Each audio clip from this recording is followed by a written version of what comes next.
Hello friends, welcome to CEC Live Lectures. Dear friends, with our ongoing series on gender studies, that is the subject gender studies, we have a series called Gender and Education, and in our previous session we discussed on globalization as a phase of academic capitalism. Continuing further, today also we are going to talk more on the topic, and we would be covering some reflections on the center-periphery divide. And for the discussion on the topic, we have with us in our studios Dr. Shruti Bip. Dr. Shruti Bip is Assistant Professor in Department of History, PGDAV Evening College, University of Delhi. Dr. Bip has immense experience, and her experience always helps us out to understand the topics in detail, and we believe that today also we are going to get numerous knowledge through her. So let's welcome our guest, Dr. Shruti Bip. Hello ma'am, welcome to the lecture. Hello Geetika.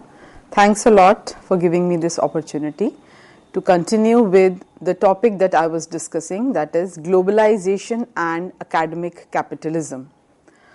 Today also we would be discussing this with particular reference to gender issues as they have emerged over a period of time, and particularly with regard to education as well as employment.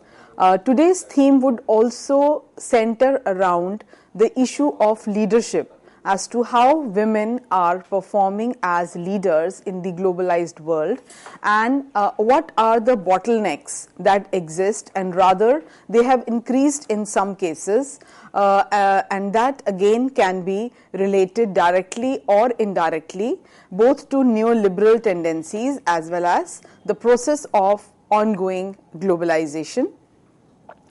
Right at the beginning, I would like to raise some questions, and I would like the audience to ponder over those questions and then kind of discuss this with reference to the kind of issues that would be highlighted in due course of the lecture. So some questions, some pertinent questions that one can talk about. Has gender escaped the policy logic of the turbulent global economy? Which means that while devising a revised policy post 1980s, 1990s, has gender been sufficiently taken care of, or it remains silent in the entire revision of policy? And the problem is not only at the national level but also internationally. Then another important question is women's capital devalued, misrecognized in the knowledge economy, which basically means that the way women can contribute to the global economy, is that well taken care of, or is it really considered as a side story, which even if it does not exist, can be allowed to forgotten. So these are some of the pertinent questions that all of us must raise when we are talking about gender with reference to globalization. Then another important question is leadership legitimacy identified? And if this is not done, then definitely it is women who are going to suffer in the name of gender, because if leadership is closely associated with male leadership, then definitely it is going to have gendered implications on women leaders. Then another question is that do cultural scripts for leaders coalesce or collide with normative gender performances? So here again a preconceived notion between what is the male optimum and what is the female optimum, and how these both stand out completely opposite to each other or different from each other. This kind of thinking definitely has an impact on the overall work culture, and also on the kind of leadership positions that are available to women. Then another important question that can be raised right at the onset is, do decision making and informal practices lack transparency, accountability, and they reproduce privilege? So basically the whole issue is about accountability and also about reinforcement of male privilege.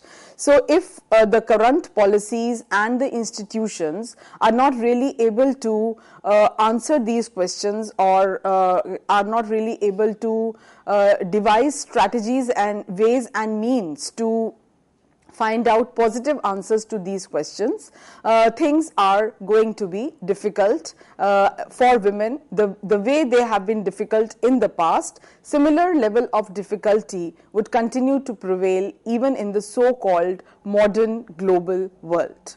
So, as we all have discussed in the past, how there have been some specific gendered implications of structural adjustment practices.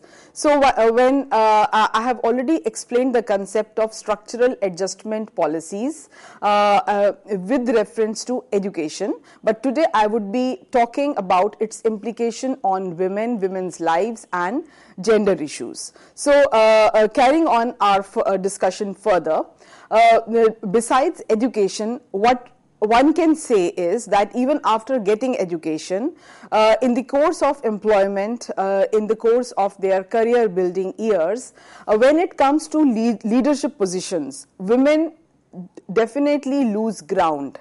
And this is not to say only of the domestic sphere of employment, but also about the MNCs and the way things are becoming difficult due to rising demand of time and space. So therefore, boys who have had a usual priority over girls when the cost of education rises, definitely have more access to better technical education and higher education, whereas the females definitely lose out if one takes into account the quality of education. Then also there are cuts to other programs which are undertaken by the governments world over. For example, in subsidies related to education, health, housing, and the overall inflation that has seen a rising trend post 1990s again has a visibly marked impact on the female workforce. Then also the greater impact of all these neoliberal tendencies and changes is felt more on women as family caretakers, because family and homemaking primarily remains the responsibility of women, particularly in the third world countries, though some changes have started appearing in the urban areas, but this cannot really be generalized, because in the wider rural hinterland and even in urban areas, it cannot really be said emphatically, it cannot really be stated emphatically that both male and female are equally sharing domestic responsibilities. So therefore, the onus definitely falls on women's shoulders, and when it comes to taking some strategic decisions at the workplace, this domestic responsibility definitely drives women and forces them probably to take a step back. Now, coming to the issue of employment in developing countries, one can talk about higher unemployment in these formal sectors. So, while women are more concentrated in the vulnerable sectors, in the lower hierarchy of employment like government clerks, etc., then also there exist gender stereotypes which view women as secondary wage earners. So therefore, their participation, even if it is not there, or even if it is only limited as secondary wage earners, definitely has an impact on their overall psyche, as well as on the kind of respect and value that their work earns, both in the family as well as in the professional space.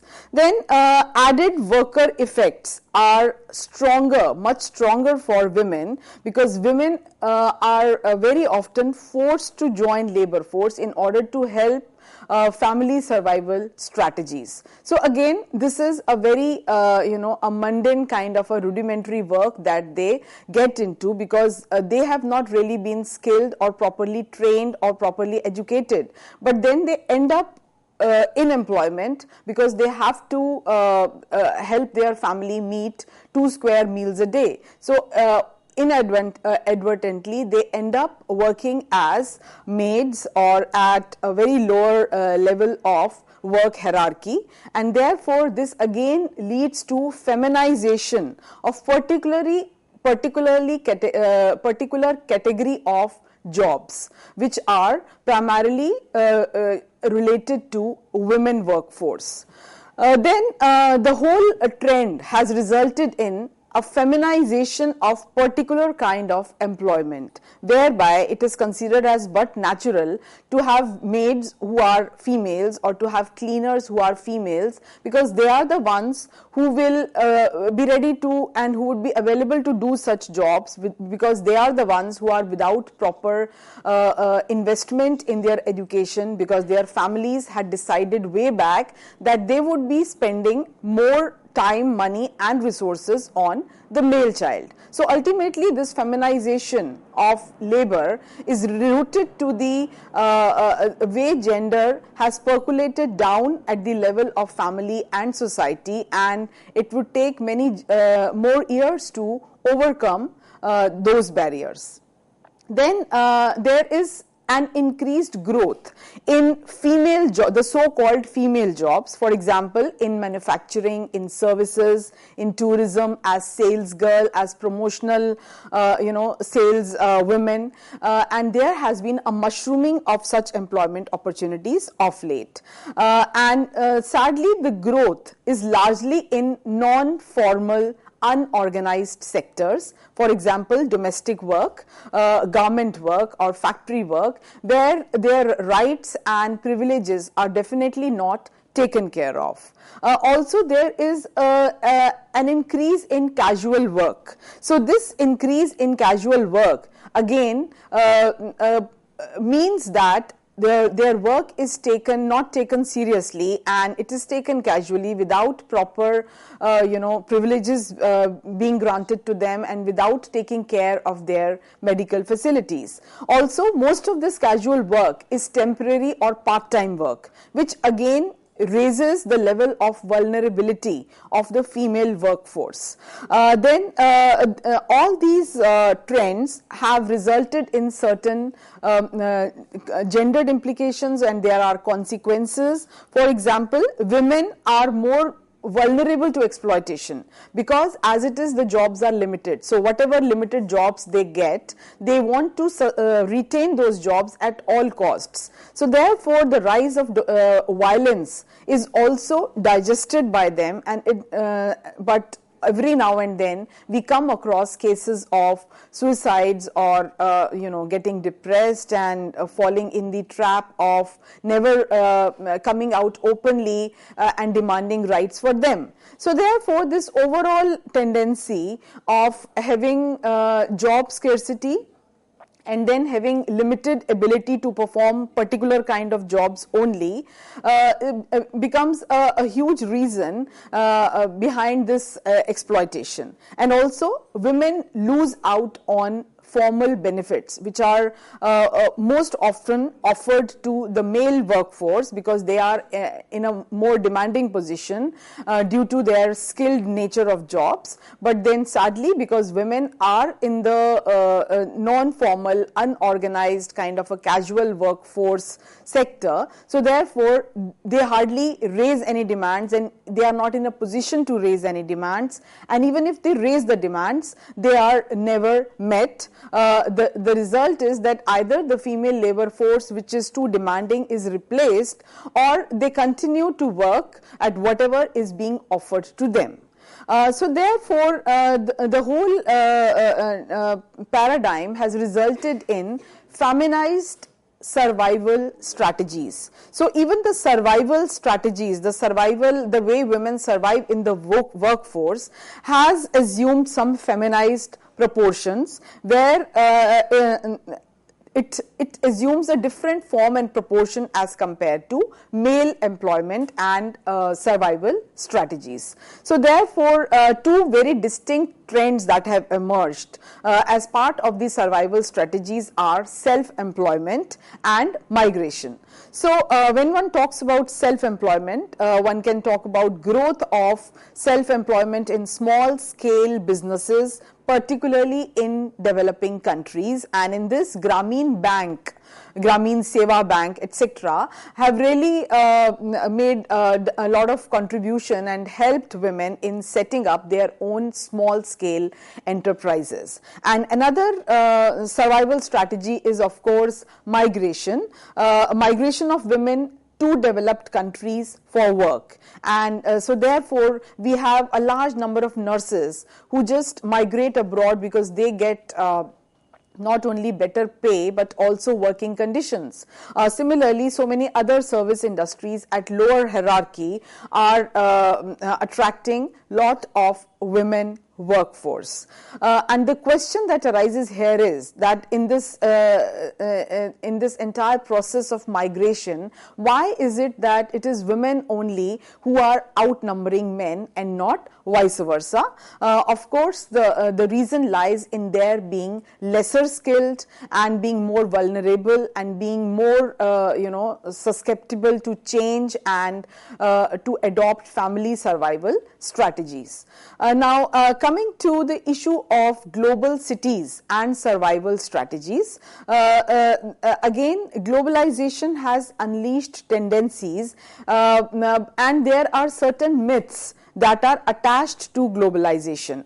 A myth that is generally attached to globalization is that it is a modern process. Once a country goes through globalization, it means the country is modernizing itself. And another myth is that globalization eliminates the disparity in unskilled work. Now, as I just stated, these are only myths. The reality is something different. The reality is that the class polarization further increases both at the level of skilled as well as unskilled work, and more at the level of unskilled work. So therefore, globalization promotes class polarization rather than eliminating it. And also, globalization promotes gender polarization as well, and the reasons we have already discussed. Now, there has also been an increase in professional jobs. It is not that only lower level unskilled jobs have increased with the onset of globalization. That is only part of the story. There has definitely been an increase in professional jobs with reference to information, technology, finance, etc. But most of these jobs are concentrated in the global first world cities. So again, that appears as a major bottleneck, and when one talks about migration of workforce, the survey shows that more men are migrating to find work in that sector. So while more women are migrating to find work in the unskilled sector, more men are migrating to find work in highly paying professional jobs related to IT, etc. So as a result, the low paid service jobs, for example, clerks, then janitors, hotel maids, etc., invariably turn out to be women. And when we are talking about informal new serving class, the flow from consumption practices of professionals, for example, like nannies and housekeepers, etc., again these jobs are also concentrated more among women.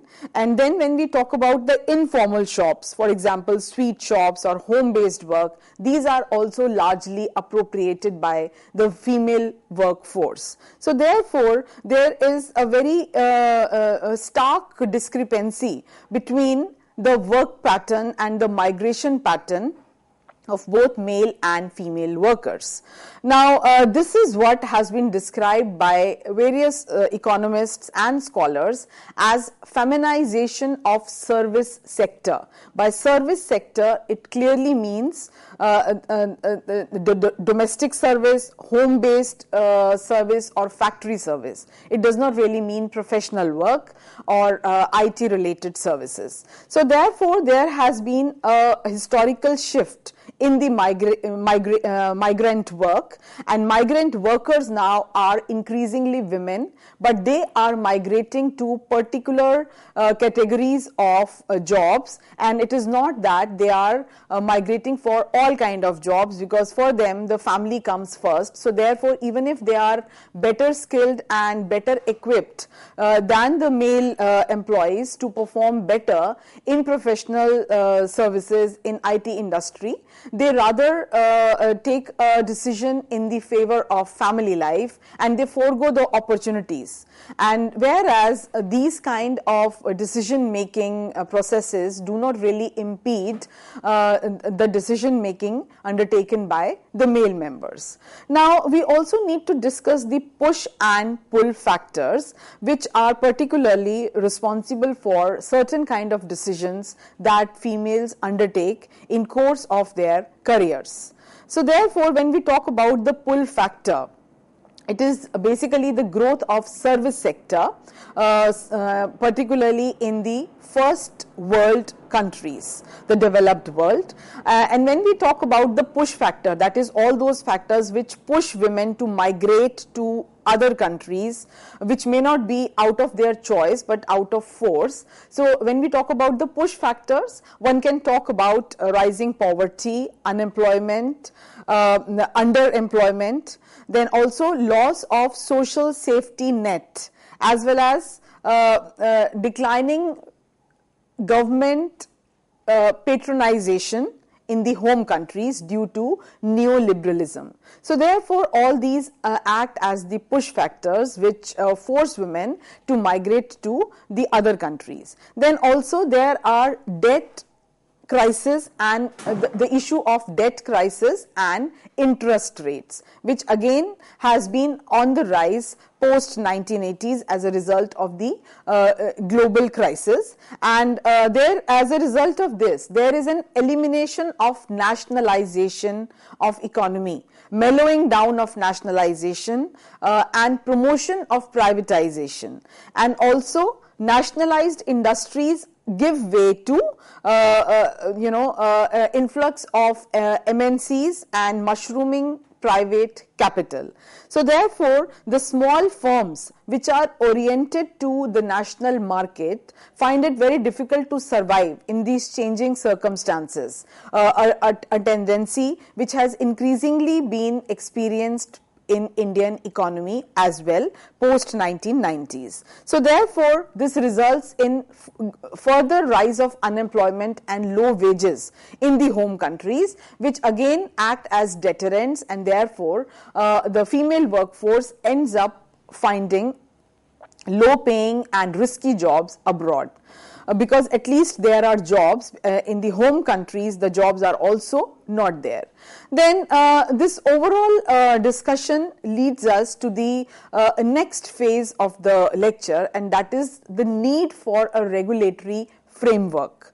Because unless and until there are regulations which are well in place both at the national and the international level, things are not going to change. So therefore, there is a need for a new international regulatory framework also to balance the impact of globalization, or rather to counterbalance the impact of globalization. So therefore, the first important regulatory change that must come about is affirming the public functions and responsibilities of higher education while recognizing its market possibilities. So therefore, just by declaring higher education as a market oriented growth strategy and completely neglecting its public function and responsibility for the larger society, a lot of disservice is not only being done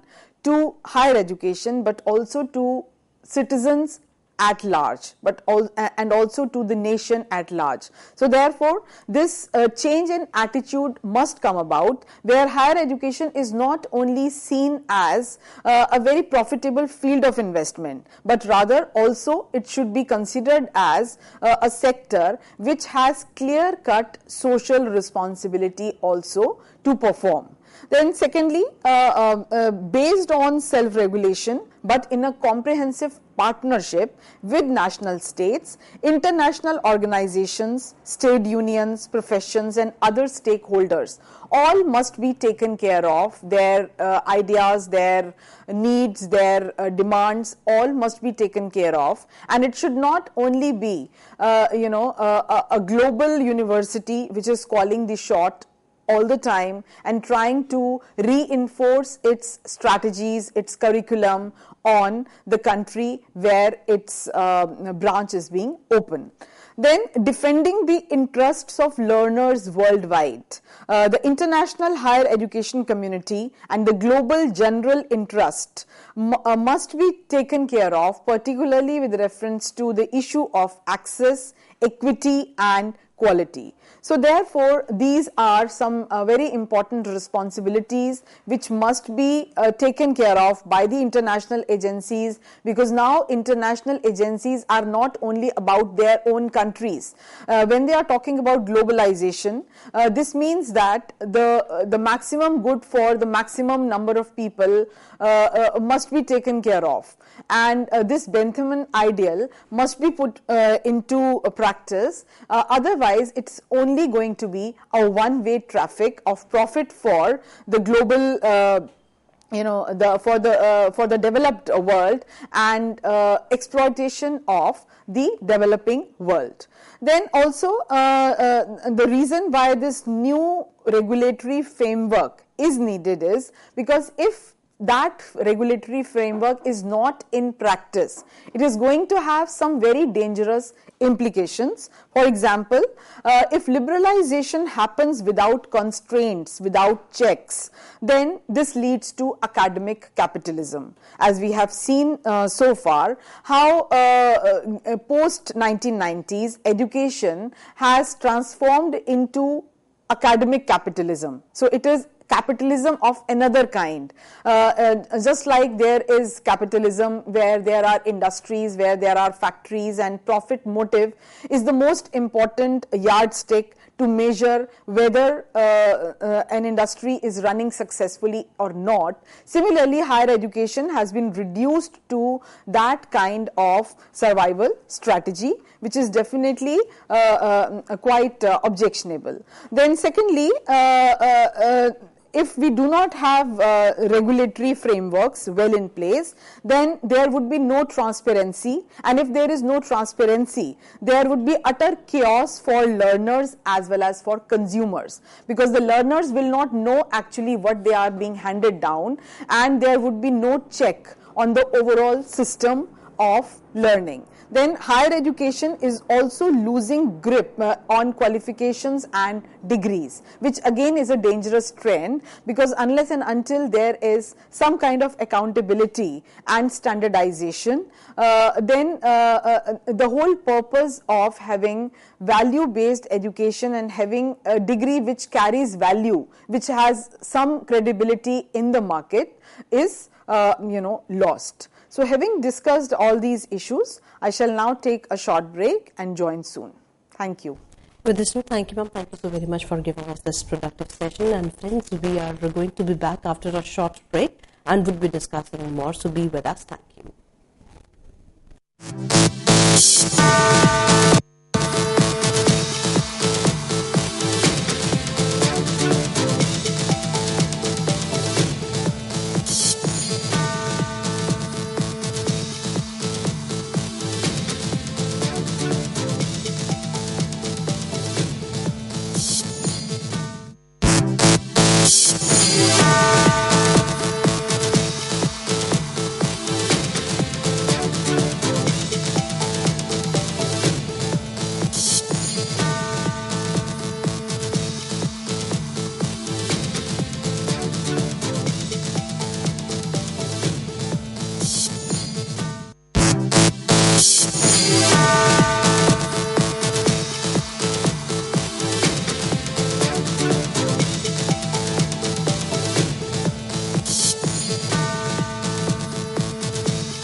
Hello friends, welcome back to this session. Dear friends, as you know that today also we are talking on globalization as a phase of academic capitalism. This is a topic of discussion. We have discovered and discussed a lot in the previous session too, and as we promised that we are going to be back. So here we are, and for the discussion on the topic we have with us in our studios Dr. Shruti Vip. Dr. Shruti Vip is the eminent professor, and we believe that you are going to learn a lot through her in this session too. So let's welcome again Dr. Shruti Vip. Hello ma'am, welcome to the lecture. Hello Geetika, thanks a lot. So we were discussing why we need a regulatory framework to deal with the challenges of globalization and academic capitalism.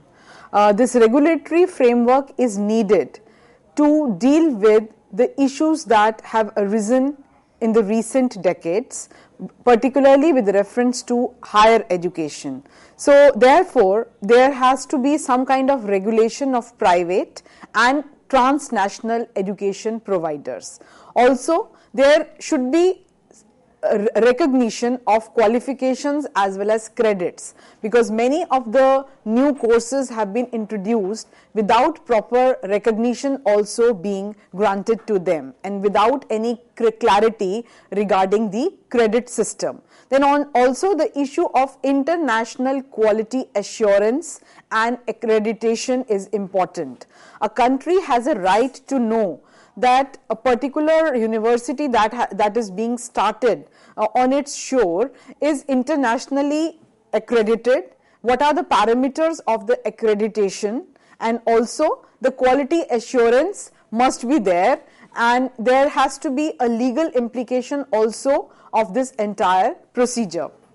So therefore, international quality assurance and accreditation both are very important parameters and very important strategies that need to be devised by not only the national governments but also international governments in order to bring greater accountability and credibility to the changes that are coming about in higher education. So till date there was limited development of international accreditation, and there was an inability of higher education sector to develop its own accreditation system internationally, though over the period of last decade or so there have been some changes in this, and now accreditation has kind of become compulsory for most of the institutions. Then there are huge differences that exist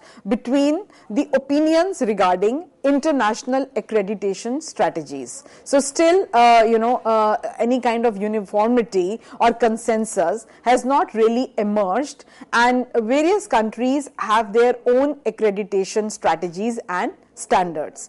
Then international accreditation is very costly and is also highly bureaucratic. So these are also two important stumbling blocks which are in the way of universal and complete accreditation of various institutions. So international accreditation also must respect institutional autonomy and cultural diversity and promote innovation and improvement. Now this is a very important point of discussion, because in the name of accreditation or quality assurance, the cultural diversity or the cultural uniqueness of the country in which it is that particularly university or institution is being promoted should not be done away with.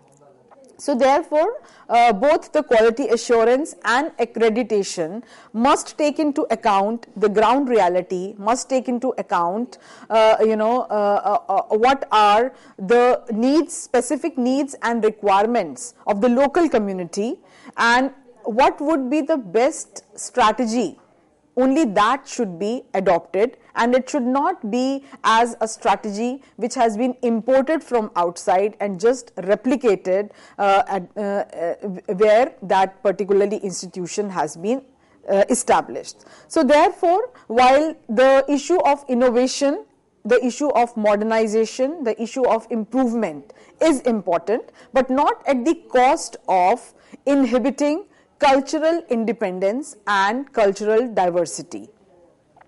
Then coming to the issue of gender and academic capitalism, one can discuss various issues pertaining to how women have not yet achieved parity in faculty positions. So therefore, when I am talking about faculty positions, this would also mean leadership positions in academia. So while women have entered the academic workforce as teachers and as assistant professors in a large number, probably even exceeding 50% of the employment rate, but when it comes to promotions, associate professorship, or when it comes to becoming vice chancellor or deans or higher administrative positions, it is realized that their number starts declining. So an alternative hierarchy is emerging in the workforce, where men are moving more to entrepreneurial units. For example, they are heading centers, they are heading schools, they are heading institutions. So they are becoming the leaders, and they are kind of recapturing their historic privilege in the society. Their historic privilege in the society was always there. Now that privilege is replicating itself in academia also. Then also there are fewer women in the STEM fields, and because there are fewer women who have studied science, technology, mathematics, engineering subjects. So therefore, there are less women at the most prestigious institutions, and what one needs is to devise support mechanisms so that the fewer number of women who exist in such institutions are not only able to survive but also thrive as leaders. So they are not only limited to the lower hierarchy of employment, but also they are able to rise higher and break the glass ceiling and are able to establish themselves as credible leaders also.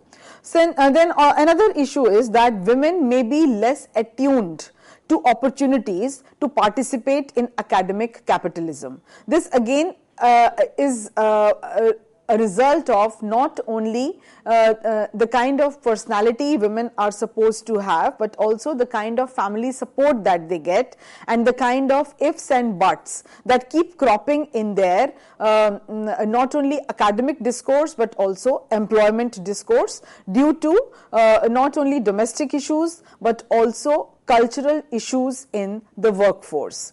Then women might choose to reject academic capitalism in favor of teaching and research or publishing as a way to achieve work-life balance. Now, this is also one of the major reasons that why there are fewer women who are on the move, who are available to migrate to the best universities or who are able to create a niche for themselves, because for them it is the family survival strategy which is far more important than trying to rise above the employment ladder. So therefore the implications of globalization are far more felt on women, and therefore it is logical to talk about gender and academic capitalism or gender and globalization. Most of the heads of universities assume the role of traveling salesmen to promote their programs, but this kind of an activity or initiative cannot really be undertaken by women.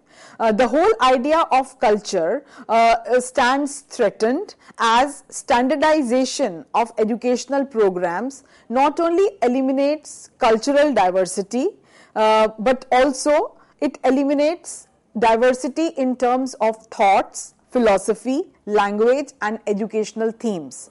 So therefore, this entire process has clear-cut gender implications, and the only truth that stands out and the only logic that is understood is the value of corporate interest, how much value, how much revenue, how much profit is a particular educational program generating, and how the head of that educational program is always on the move as a salesman to promote the educational program far and wide, has become a sad reality. The university, as a result, is a unique type, which was a unique type of organization earlier, which was considered as a non-profit cultural institution, and which was prized for its values and services and knowledge making, has now rather embodied itself as the performance and profit initiator. So therefore, that a high moral standing which a university had in earlier times is gradually being done away with, and what is important now are the neoliberal principles and market strategies that have been devised post 1990s. Now, if we are talking about the leadership role of women, then we might as well consider some data pertaining to women as vice chancellors for years between years 2000 to 2003 or 4, and according to this table that is shown on the screen, you can see that the number of vice chancellors world over, if you consider the highly developed region like European Union, then it was 15.5%, hardly 15.5% women were vice chancellors, and rest were of course males, while in UK the figure was 17%, and in Sweden it was slightly higher to 27%, Hong Kong 0%, whereas in Japan it was only 2.3% and India 3%. So this dismal state of affairs definitely shows us how the issue of leadership in academia is a very strategic issue, and ways and means must be devised, strategies must be in place in order to deal with this issue. So therefore, this ultimately can be described as it ultimately puts a question mark on the whole question of the whole issue of diversity. So the diversity is just not there in higher educational institutions when it comes to leadership, and it also raises a question on the representational space as to how women and how many women and in what ways women are represented in the institutions.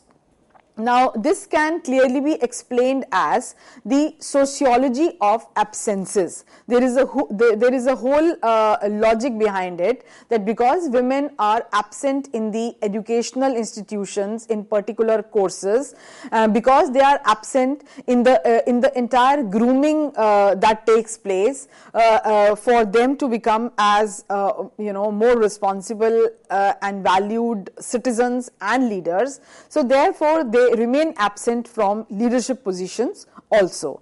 Then another question that arises here and that one must address is that what makes leadership attractive or unattractive to women? So why are women shrugging off leadership positions? They are not really comfortable and they are not really bragging about being at the top. So what is it that is hindering their thought process? Then another, what enables or supports women to enter leadership positions? So only by stating that women are not at the top is not the solution.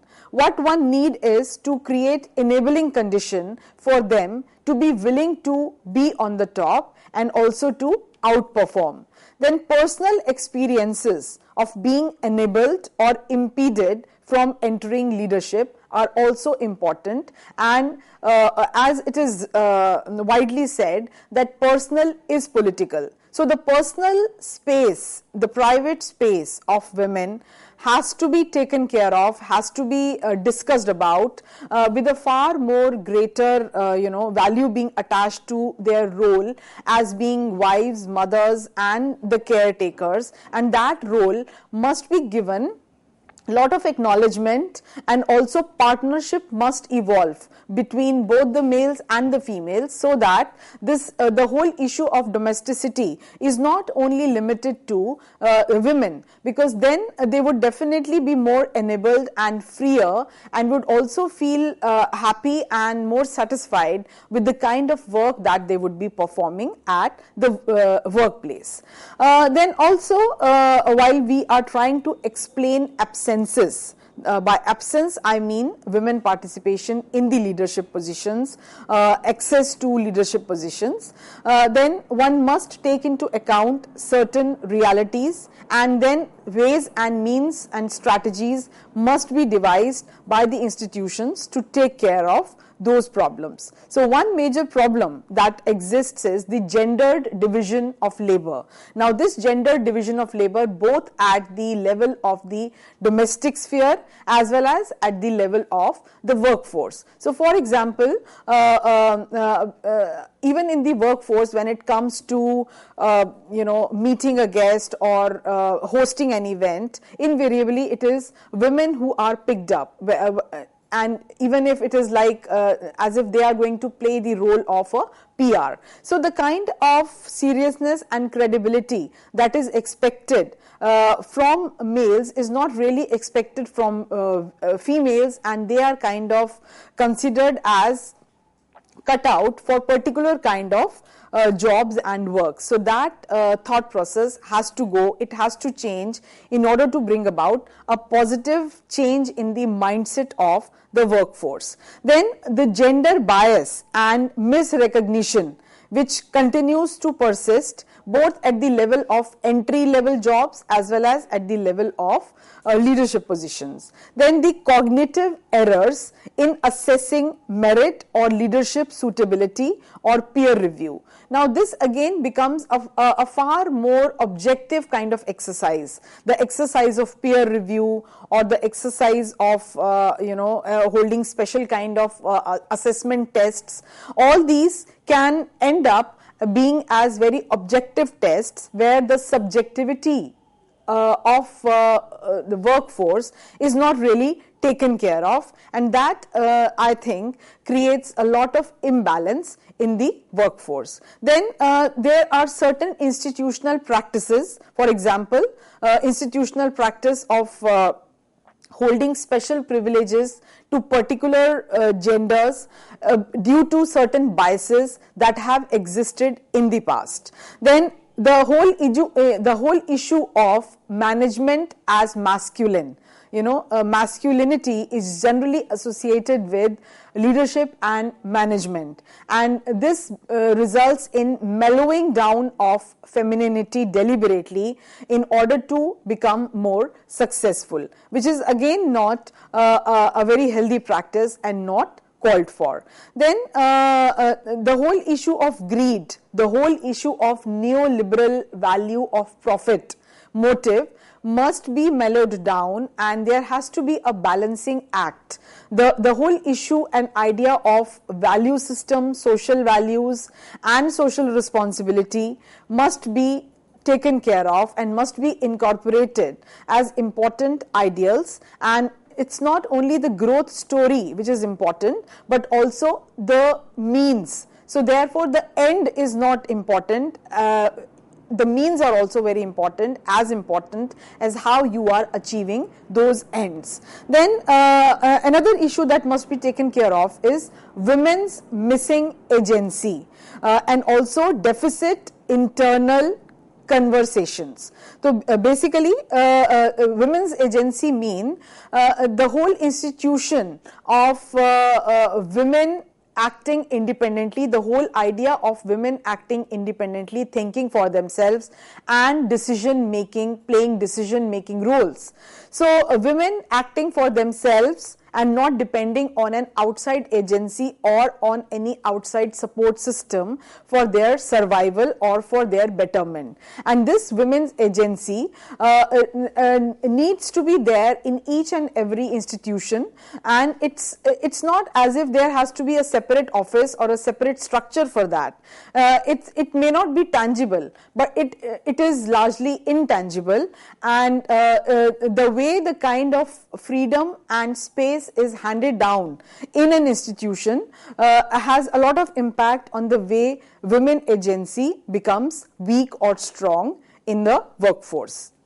Then there need to be specific socio-cultural messages that need to be handed down both at the level of family, schools, colleges, as well as the workforce to bring about positive inputs. Then one needs to do away with unstable engagements and particularly related to hierarchy, power, then self-doubt, conflict, sexuality, anxiety, disappointment, and occupational stress. So once all these negative factors are taken care of, then the workforce, whether it is male or female, can work in a far more conducive and positive environment, and this would definitely have better gender implications also. Then another point that can be highlighted is that restricting should be replaced with enablement and also capacity building as well as creativity. So restriction has to be replaced by creativity, and the kind of freedom that can be that is experienced by an organization inevitably has a far more positive impact on the overall workforce. Now, coming back to the issue of neoliberal gaze, basically how globalization and neoliberalism has come to view higher education and employment. So here some interesting observations that can be made are that how knowledge, which earlier was considered as a value and it was considered as an asset, not in economic terms, has now come to mean the new capital. So it is now the global commodity. So the whole terminology of educational institutions has changed, whereby the term knowledge is being replaced by the global commodity, by the idea of the new capital. Then financialization and market values have pervaded our higher educational institutions.